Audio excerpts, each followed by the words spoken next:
Hello students, last class में हमने देखा था कोई भी फार्मर किसी फसल को उगाने के लिए किन किन स्टेप को यूज़ करता है, या उसके अंदर हमने देखा था soil preparation, sowing, and third point हमारा है using manure and fertilisers.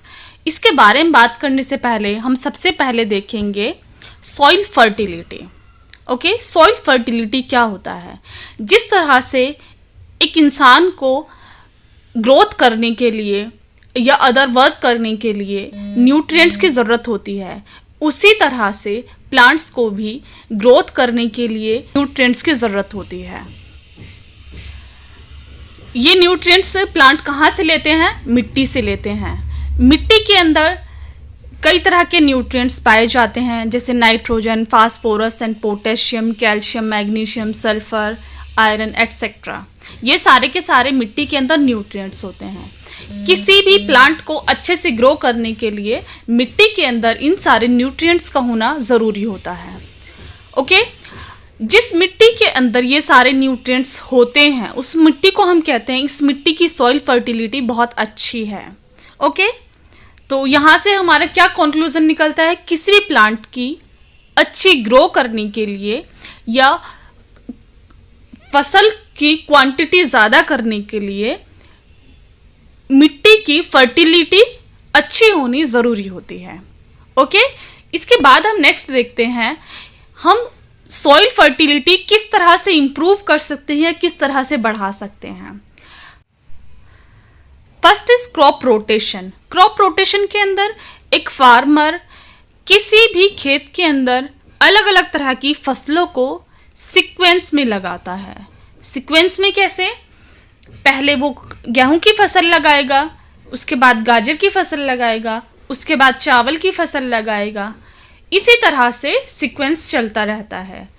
It means वो एक खेत में सिर्फ एक ही तरह की फसल को ना लगाकर अलग अलग तरह की फसलों को लगाता है। इससे क्या होता है? इससे सॉइल की फर्टिलिटी बनी रहती है। सेकंड है मैन्योर। द टर्म नेचुरल और organic manure is generally used for nutrients from natural source. यहाँ पर बताया गया है मैन्योर जो है नेचुरल सोर्सेज को जब हम अपने खेतों में यूज करते हैं। नेचुरल सोर्सेज में क्या आ सकता है? काऊ डंग हो गया, सड़ी गली सब्जियां हो गई, या अदर एनिमल्स के जो वेस्टेज होते हैं वो हो गया। जब हम उनको अपने खेतों में यूज करते हैं उसको हम मैन्योर कहते हैं। थर्ड है fertilisers. Fertilisers are nutrients from artificial source. Artificial source means ये फर्टिलाइजर्स मैन मेड होते हैं। ये एक तरह के केमिकल्स होते हैं जो कि खेतों में डाले जाते हैं। इनसे क्या होता है? हमारी फसल बहुत जल्दी ग्रो करती है और बहुत ज़्यादा क्वांटिटी में होती है। ओके, यहाँ तक सब क्लियर हो गया। इसके बाद आता है कंपोस्टिंग। कंपोस्टिंग वो प्रोसेस होती है जिसके अंदर प्लांट्स एंड एनिमल के वेस्ट को मैन्योर में कन्वर्ट किया जाता है। मैन्योर मीन्स खाद में कन्वर्ट किया जाता है। मैन्योर बनाने के लिए कोई भी फार्मर एक गड्ढा खोदता है। गड्ढा खोदने के बाद उसके अंदर वेस्टेज जो भी होता है सारा वेस्टेज डाल देता है, एंड उसको डालने के बाद मिट्टी से उसको अच्छी तरह से कवर कर देता है। कवर करने के बाद उसको 2-3 महीने के लिए ऐसे ही छोड़ देता है। फिर उसके बाद जो वर्क होता है वो माइक्रोब्स का वर्क होता है जो कि मिट्टी के अंदर होते हैं। मिट्टी के अंदर जो माइक्रोब्स होते हैं वो वेस्टेज को कंज्यूम करते हैं या उसको खाते हैं। खाने के बाद वो उसको डिकम्पोज करके, ब्रेक करके उसको ह्यूमस में कन्वर्ट करते हैं। ओके, इस प्रोसेस को हम क्या बोलते हैं? वर्मी कंपोस्टिंग और वर्मी कल्चर। यहाँ पर डायग्राम में brown and green plant and animal की वेस्टेज को दिखा रहा है, और जब इसको फार्मर गड्ढे में डाल देता है और उसको मिट्टी से अच्छी तरह से कवर कर देता है तो मिट्टी में water, air, micro organism and macro organism already present होते हैं, और उसके बाद वो उस वेस्टेज को कंज्यूम करने के बाद उसको ह्यूमस में कन्वर्ट कर देते हैं, और यहाँ पर ये कंपोस्ट में कन्वर्ट हो जाता है। ये वाली प्रोसेस सबको क्लियर हो गई होगी। इसके बाद नेक्स्ट पॉइंट है हमारा difference between manure and fertilisers. Fertiliser is an organic salt. Inorganic salt means ये हमारा बेसिकली केमिकल से बना हुआ होता है, जो कि हमारे ऑर्गेनिक नहीं होते हैं। अगर हम इसकी कंपेयर मैन्योर से करें, manure is a prepared from organic matter such as human waste, cow dung and farm waste. यहाँ पर दोनों में डिफरेंस क्या है, एक केमिकल से बना हुआ है, दूसरा हमारा नेचुरल वेस्टेज से बना हुआ है, जिसमें काउ डंग हो गया, ह्यूमन वेस्ट हो गया एंड प्लांट वेस्ट हो गया। इसी तरह से जो भी हमारे नेचुरल वेस्टेज होती है वो सारी आ जाती हैं। सेकंड है fertilisers are manufactured in factory. Fertilisers जो होते हैं वो फैक्ट्रियों में बनाए जाते हैं। इसी की कंपेयर में मैन्योर फार्म्स वगैरह में बनाए जाते हैं, या हम खुद भी बना सकते हैं। इसको अपने घरों पर भी बना सकते हैं या खेतों के अंदर भी बनाए जाते हैं ये।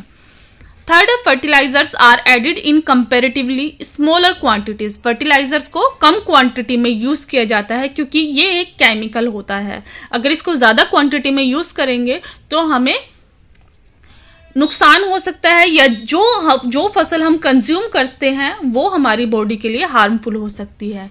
इसी के कंपेयर में मैन्योर जो होते हैं, मैन्योर को ज़्यादा क्वांटिटी में ऐड किया जाता है, लेकिन इनके अंदर न्यूट्रिएंट कम होते हैं, इतने ज़्यादा न्यूट्रिएंट नहीं होते हैं जितने फर्टिलाइजर्स में होते हैं। फोर्थ है fertilisers do not provide any humus to the soil. Fertilisers जो होते हैं वो सॉइल को ह्यूमस प्रोवाइड नहीं करते हैं, जबकि मैन्योर जो होते हैं, मैन्योर सॉइल को ह्यूमस प्रोवाइड करते हैं। नेक्स्ट अब हम इमेज के थ्रू देखेंगे। फर्स्ट इमेज में दिखाया गया है, यहाँ पर दोनों में डिफरेंस है मैन्योर एंड फर्टिलाइजर में।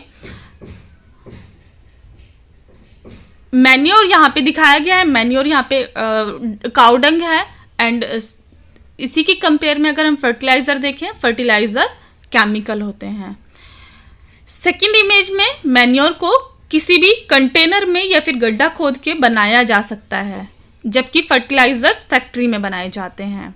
थर्ड इमेज में मैन्योर को डायरेक्टली यूज किया जा सकता है, मतलब कोई प्रिकॉशन लेने की जरूरत नहीं होती है, इसको हम डायरेक्ट यूज कर सकते हैं, खेतों में ऐसे ही डाल सकते हैं।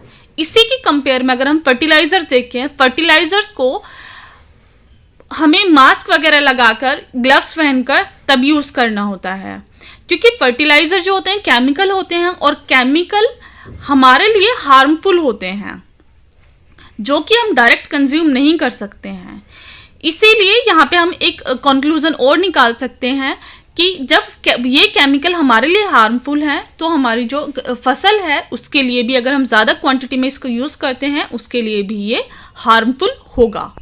अगर यहाँ पर किसी को कोई भी डाउट है तो आप मुझे कमेंट बॉक्स में लिखकर बता सकते हैं, और अगर आपको ये वीडियो अच्छी लगी हो तो प्लीज़ लाइक ज़रूर करें, जिससे मुझे मोटिवेशन मिले नेक्स्ट वीडियो बनाने के लिए।